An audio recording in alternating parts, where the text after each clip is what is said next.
کیا میں کبھی حافظ بن پاؤں گا؟ یہ چھائے بیچنے والا بچہ ایک دن سب کو حیران کر دے گا۔ غلام نبی بیٹا اٹھ جاؤ، فجر کا وقت ہو گیا۔ جی امی، میں ابھی اٹھتا ہوں۔ بیٹا، ہمیں محنت سے کبھی گھبرانا نہیں چاہیے۔ جی ابو، میں آپ کی مدد کروں گا۔ امی، آج چائے زیادہ بک جائے گی؟ انشاءاللہ بیٹا، اللہ برکت دے گا۔ بیٹا ایک گرم چائے دینا۔ جی انکل، ابھی لاتا ہوں۔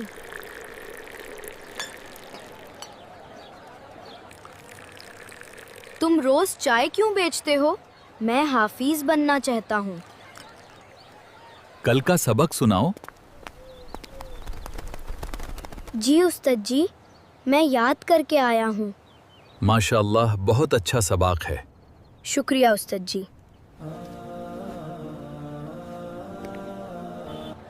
تم تھکتے نہیں ہو؟ کبھی کبھی ہوتا ہے، لیکن میں ہمت نہیں ہارتا۔ بیٹا کھانا کھا لو۔ پہلے میں قرآن یاد کر لوں گا۔ میرا بیٹا بہت محنتی ہے، اللہ اس کو کامیاب کرے۔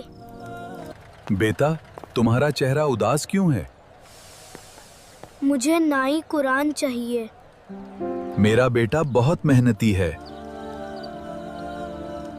اللہ اس کو کامیاب کرے۔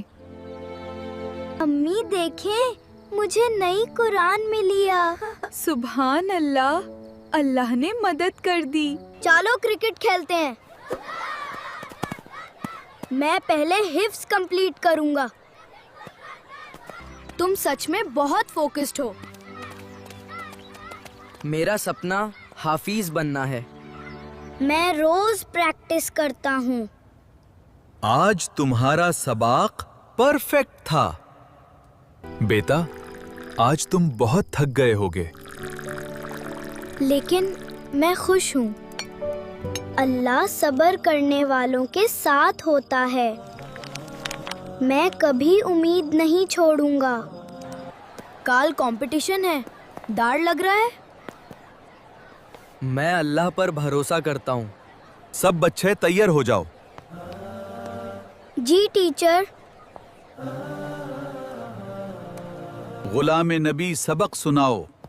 اعوذ باللہ من الشیطان الرجیم۔ ماشاء اللہ، بہت خوبصورت تلاوت۔ الحمدللہ۔ کمپٹیشن کا ونر غلام نبی ہے۔ سچ میں؟ الحمدللہ۔ تم جیت گئے۔ یہ اللہ کا کرم ہے۔ مجھے تم پر فخر ہے بیٹا۔ آپ کی دعاؤں کی وجہ سے۔ آج سے تم حافظ غلام نبی ہو۔ الحمدللہ۔ میرا بیٹا حافظ بن گیا۔ اللہ کا بہت شکر ہے۔ محنت اور صبر کبھی ضائع نہیں ہوتا۔ جو اللہ پر بھروسہ کرے وہ کامیاب ہوتا ہے۔ اپنے محنت سے پورے ہوتے ہیں اور اللہ محنت کرنے والوں کو پسند کرتا ہے۔